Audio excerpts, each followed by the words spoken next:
En el video de hoy repasaremos el proceso revolucionario cubano, desde sus orígenes y sus causas hasta la actualidad y sus consecuencias. Esto es Sudamérica Manda. Sin más preámbulos, comencemos con el video.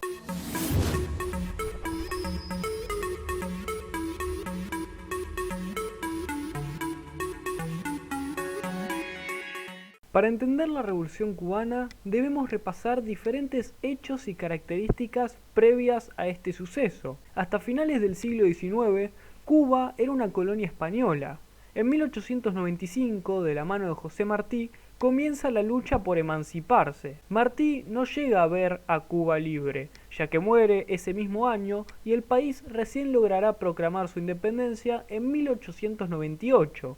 Cuando Estados Unidos se unirá a la disputa y cambiará el curso de la misma. La guerra de independencia marca la ruptura del lazo opresor y colonialista con España. Sin embargo, Cuba queda atada a Estados Unidos por medio del intervencionismo militar. De este modo, los Estados Unidos controlarán Cuba de manera indirecta por largos años, proclamando una república que será marioneta de los sucesivos gobiernos yanquis. El lazo que unirá a Estados Unidos con Cuba será el de un neocolonialismo durante gran parte del siglo XX, ya que el tardío desarrollo del capitalismo agrario dependiente y la problemática del monocultivo, en este caso el azúcar, serán piezas claves para que Cuba deba depender pura y exclusivamente del país norteamericano.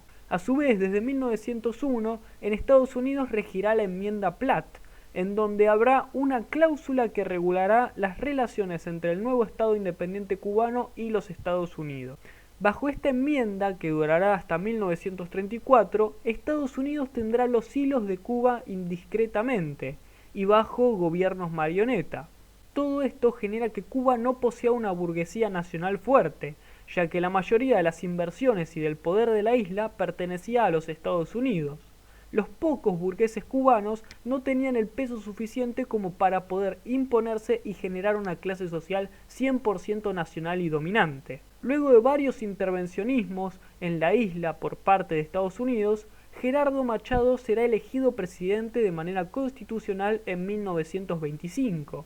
Durante su primer mandato, la coyuntura económica favorable le permitió ser fiel a su lema electoral, agua, carreteras y escuelas, y lanzar así un gran programa de obras públicas, en donde se amplió la Universidad de La Habana, se construyó la carretera central, el Capitolio y centros sanitarios. Pero también se manipularon los poderes legislativos y judiciales y se sometió a la oposición para garantizar su reelección. Su segundo mandato estuvo marcado por las dificultades económicas derivadas de la Gran Depresión y el carácter dictatorial que iba adquiriendo el gobierno. En consecuencia, surgieron movimientos de protesta y se acrecentó la represión. La crisis del 30 repercutió muy fuerte en Cuba, ya que la dependencia del monocultivo de azúcar generó que Estados Unidos no le comprara como antes debido a la bancarrota. Y esto además hizo que haya un debilitamiento del lazo que unía la isla con los norteamericanos. En torno a lo económico, la isla quedó hiperdebilitada y se generó un proceso de crisis económica, política y social, propiciada por las malas condiciones en el país y por las políticas tiranas de Machado. Además, la reforma universitaria de 1933, que fue aplastada por dicho gobierno, sería el puntapié para que se generara una revolución de carácter social y liberal en búsqueda de la caída del régimen autoritario machadista. Los Estados Unidos intentaron dar una salida pacífica enviando a la isla un mediador, el cual no fue de mucha ayuda. Ese mismo año se produjo una huelga general apoyada desde todos los sectores sociales, desde trabajadores rurales y de clase media hasta burgueses. También apoyaron partidos políticos nacionalistas y populares, mientras que los universitarios y los militares se aliaron bajo la misma causa, destituir a Machado. Finalmente, un golpe militar encabezado por Fulgencio Batista obligó a Machado a abandonar el poder y exiliarse en los Estados Unidos. Tras el breve periodo de Carlos Céspedes y Quesada, destituido por otro golpe de Batista, le sucedió en la presidencia Ramón Grau San Martín, hombre de confianza del mismo Batista. Durante esta presidencia se toman medidas de marcado carácter popular. Sin embargo, a pesar del gran apoyo popular, Grau fue derrocado en enero del 34, debido a la oposición del Partido Socialista Popular y la falta de reconocimiento de Estados Unidos. En este año, además, se revocará la enmienda Platt. Durante todo el periodo de 1934 hasta 1936 se sustenta una fragilidad política que se materializa en la toma del poder de 4 presidentes distintos en 2 años. También se mantiene la política militarista y represiva de Batista como jefe del ejército, el cual tiende los hilos políticos del país desde las sombras. Además, se modernizan el ejército y las técnicas represivas, dándose a conocer en la masacre de la huelga general de marzo de 1935. Durante los próximos años habrá una marcada estabilidad política con grandes cambios democráticos en el país. Habrá una amnistía para los presos políticos, se legalizarán los partidos opositores, se restablecerá la autonomía universitaria y se convocará a una asamblea constituyente para redactar la Constitución cubana en 1940. Con esta nueva Carta Magna, que recogía importantes reivindicaciones populares, se abrió un nuevo periodo de legalidad institucional, siendo una de las constituciones más avanzadas para su época. El primer gobierno de esta etapa estuvo presidido por Fulgencio Batista, cuya candidatura había sido respaldada por una coalición en la que participaban los comunistas. Su gobierno experimentó una mejoría económica propiciada por el estallido de la Segunda Guerra Mundial, algo que beneficiaría todavía más a su sucesor, Ramón Grau San Martín, quien resultó electo en 1944 gracias al amplio respaldo popular que le dieron las medidas nacionalistas y democráticas dictadas durante su anterior gobierno. Sin embargo, ni el presidente Grau ni el presidente Socarrás fueron capaces de aprovechar las favorables condiciones económicas de sus respectivos mandatos. Ambos gobiernos se caracterizaron por la represión política con sucesivos asesinatos de líderes opositores, aplicando una fuerte censura de prensa y fomentando la creación de grupos gángsters que controlaban el negocio de la droga, la prostitución y los juegos prohibidos. Cuba se había transformado en una especie de Las Vegas, pero en el medio del Caribe. Algunos militantes del Partido Auténtico, descontentos con la línea de los gobiernos de Grau y Socarrás, fundan en 1947 el Partido Ortodoxo. Este nuevo partido promete cumplir las promesas traicionadas por los auténticos. Con la gran cantidad de apoyo popular, este partido era el candidato a ganar las elecciones. Sin embargo, en 1952, a pocos meses de realizarse las elecciones, Fulgencio Batista propicia otro golpe de Estado, algo que propiciará la aparición de una persona que era miembro del partido perjudicado, un tal Fidel Castro. Estados Unidos legitima el golpe de Batista. Por su parte, este argumentó la elevada violencia y corrupción generalizada como razones para dar el golpe.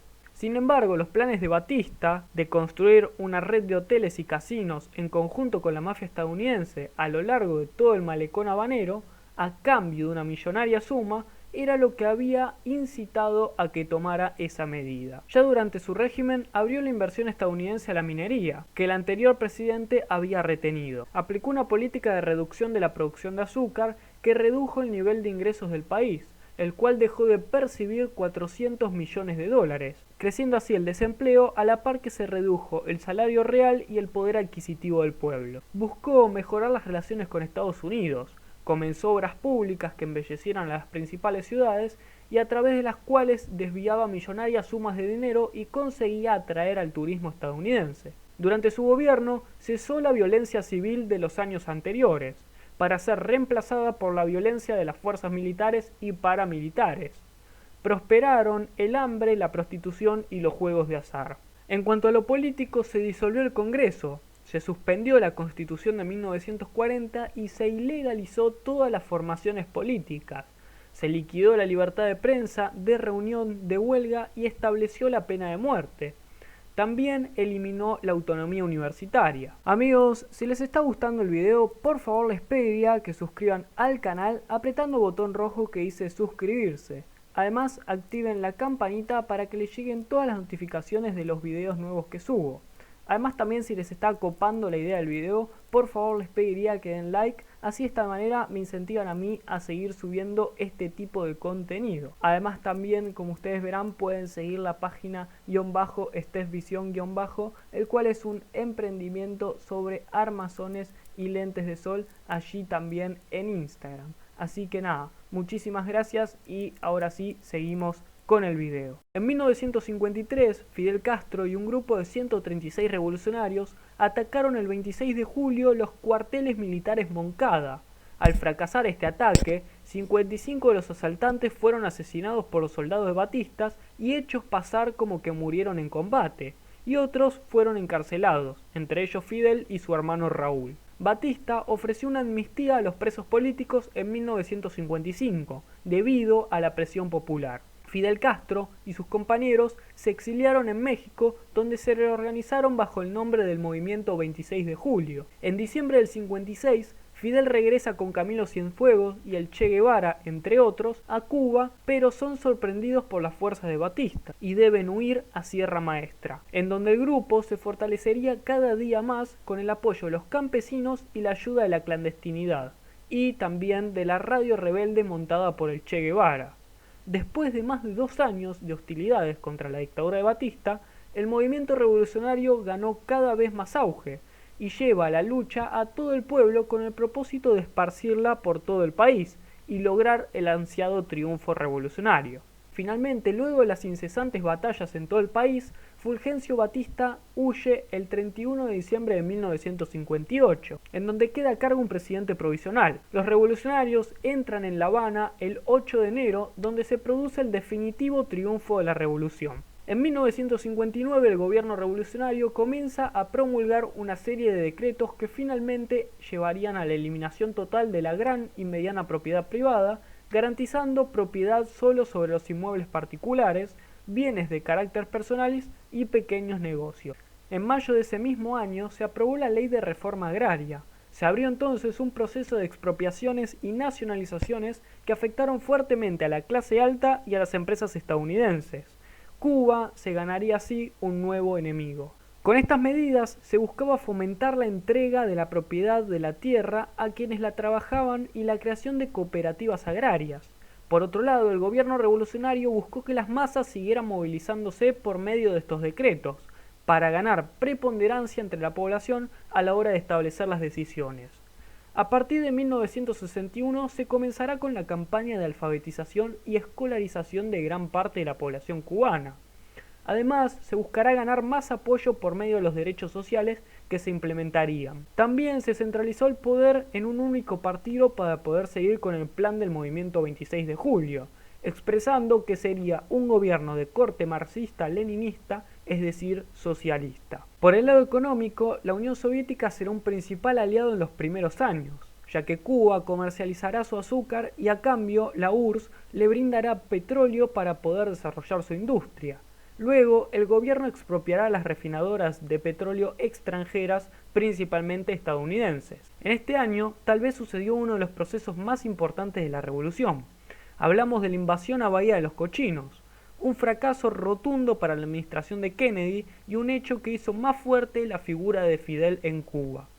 Al año siguiente, la OEA y Estados Unidos decretan el embargo a Cuba y esta, a su vez, firma la Internacional Comunista, adhiriéndose a los ideales de la Unión Soviética y de sus países satélites. A fines de junio, la Unión Soviética y Cuba tomaron la decisión de instalar misiles atómicos en la isla. Al recibir la Unión Soviética informes de inteligencia sobre una supuesta invasión directa de los Estados Unidos, los líderes comunistas entendían que ese era el único modo de disuadir a los yanquis de invadir Cuba. El Che Guevara tuvo una participación activa en la elaboración del tratado entre Cuba y la Unión Soviética, viajando allí a fines de agosto para cerrarlo. El hecho llevaría a la llamada crisis de los misiles de Cuba, que puso al mundo al borde de una guerra nuclear y finalizaría con un dificultoso acuerdo entre Kennedy y Nikita Khrushchev, por el lado que Estados Unidos se comprometía a no invadir Cuba y retirar los misiles que tenía instalados en Turquía apuntando a la URSS, y en contraparte la Unión Soviética retiraría sus misiles de Cuba. Luego de esto, Fidel se sentiría usado por Khrushchev y se distanciaría de la Unión Soviética por un tiempo. Cuba, sin embargo, volvería a relacionarse con la Unión Soviética tiempo después, ya que se había quedado aislada del mundo.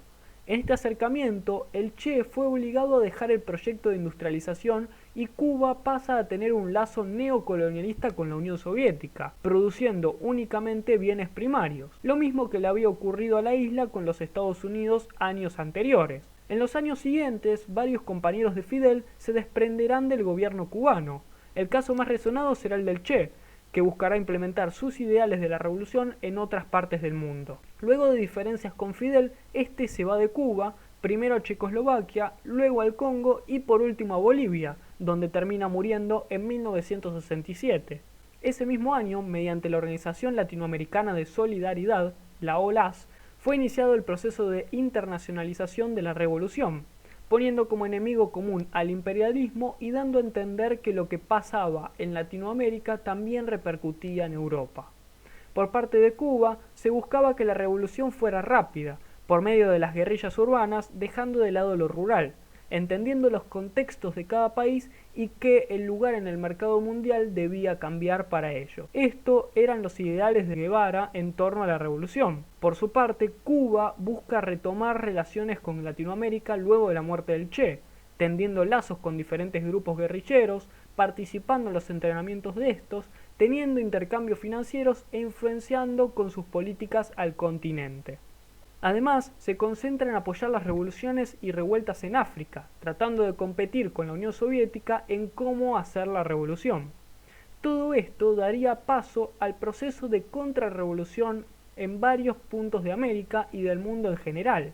En el transcurso de la mitad de los años 60 y a lo largo de los años 70, mientras el país avanzaba en el proceso socialista, se cometieron varios errores económicos y políticos que crearon descontento entre la población. Dichas situaciones desembocaron en éxodos masivos y en el atraso social y económico de la isla. En junio del 74 se celebraron las primeras elecciones en Cuba luego de muchos años, aunque fueron del tipo socialista como establecía la ley cubana. Posteriormente a este proceso, la vida económica y social del país se fue flexibilizando paulatinamente a lo largo de los años 80 y 90. A partir de entonces, la inmigración cubana pasa a ser fundamentalmente por causas económicas, en contraposición a la anterior etapa que había sido fundamentalmente por causas políticas. Asimismo, los años 80 fueron los de mayor prosperidad económica para la Cuba revolucionaria, en marcado contraste con los austeros años 70 y los difíciles años 90. Después de la caída de la Unión Soviética a finales de 1991, la economía cubana sufrió una crisis radicalmente acentuada por el colapso del bloque comunista. El principal país aliado desapareció y las importaciones cayeron rotundamente, tanto en materiales básicos como en la comida y en bienes para la producción. Por otro lado, los grandes bloqueos económicos de Estados Unidos y de sus aliados en América hicieron que Cuba quedara nuevamente aislada en el mundo. Ya para la segunda parte de los 90 la situación del país se estabilizó medianamente, en gran parte debido a las divisas recibidas por el turismo y por las remesas de los emigrados. Cuba tenía una casi normal relación económica con la mayoría de los países latinoamericanos y sus relaciones con la Unión Europea habían mejorado, siendo beneficiario de ayudas económicas y préstamos. China también emergió como una nueva fuente de ayuda y soporte, a pesar de que Cuba se había aliado con los soviéticos durante la división chino-soviética en los años 70. En los 2000, Cuba propuso la Batalla de Ideas, un importante esfuerzo por sacar al país de la penosa crisis y emprender una cierta modernización del mismo, dentro de sus limitadas posibilidades. En 2004, tras la prohibición de los Estados Unidos de usar el dólar en Cuba, el país impuso el peso convertible cubano y la isla pasó a tener dos monedas diferentes. A comienzos del 2008, Fidel deja el poder en manos de su hermano Raúl Castro, debido a una enfermedad y a su vejez. Ya con Raúl en el cargo, Cuba lanzó la transformación socialista, donde se iniciaron una serie de reformas para democratizar la vida en la isla. Se abrió el panorama internacional y se entablaron relaciones y diálogos con ciertas potencias capitalistas, entre ellas los Estados Unidos. A mediados de abril del 2011, el gobierno cubano aprobó nuevas reformas económicas, las cuales incluían permitir viajes de turismos al extranjero, la compra-venta de autos y viviendas, una mayor autonomía a las empresas estatales y medidas para impulsar las inversiones extranjeras. Además, se eliminó la doble circulación monetaria, se levantaron las restricciones para que los particulares puedan establecer pequeños negocios y cultivar tierras por su propia cuenta. A esta nueva política se lo conoció como actualización del modelo económico y social, un equivalente cubano a las reformas que realizaron China o mismo Vietnam en su momento. En 2014, Estados Unidos restauró las relaciones con Cuba por primera vez en más de 60 años. Si bien no se levantaron los embargos totalmente, sí se hicieron de forma parcial para que Cuba tuviera un alivio económico. En 2016 falleció a los 90 años Fidel Castro, siendo un símbolo de la revolución para parte del pueblo cubano, que ya en sus últimos años había tenido una popularidad bastante desgastada y ya no era el líder convocante de los años 60. En 2017 el presidente Donald Trump anunció el retroceso de algunas de las medidas que Barack Obama había tomado hacia la normalización de las relaciones con Cuba. En 2018 es elegido Miguel Díaz-Canel como presidente de Cuba. Por primera vez llegaba a la más alta posición del Estado cubano una persona nacida después del triunfo de la Revolución, donde su llegada al cargo estableció un cronograma para hacer reformas a la Constitución. Entre 2020 y 2021 la isla fue azotada por el COVID y fue profundizándose aún más la desigualdad social, haciendo que hubiera masivas marchas para terminar con el régimen dictatorial de una vez por todas, y sin embargo aún la gente no logró su cometido. Por otro lado, en 2021, Joe Biden puso en agenda volver a normalizar las relaciones con Cuba para su mandato. Veremos qué pasará con Cuba de ahora en adelante. Por lo pronto, en este video repasamos la historia cubana con sus hechos más salientes desde 1895 hasta la actualidad. Más de 200 años de historia que dan vida a uno de los procesos revolucionarios más grandes y famosos de la historia. Una lucha que sigue vigente, pero con otro panorama político totalmente distinto a lo que fue Cuba durante la Guerra Fría. Hasta acá llega el video de hoy. Espero que les haya gustado. No olviden dar like, comentarlo, compartirlo y suscribirse. Nos vemos en un próximo video. Cuídense. ¡Chau!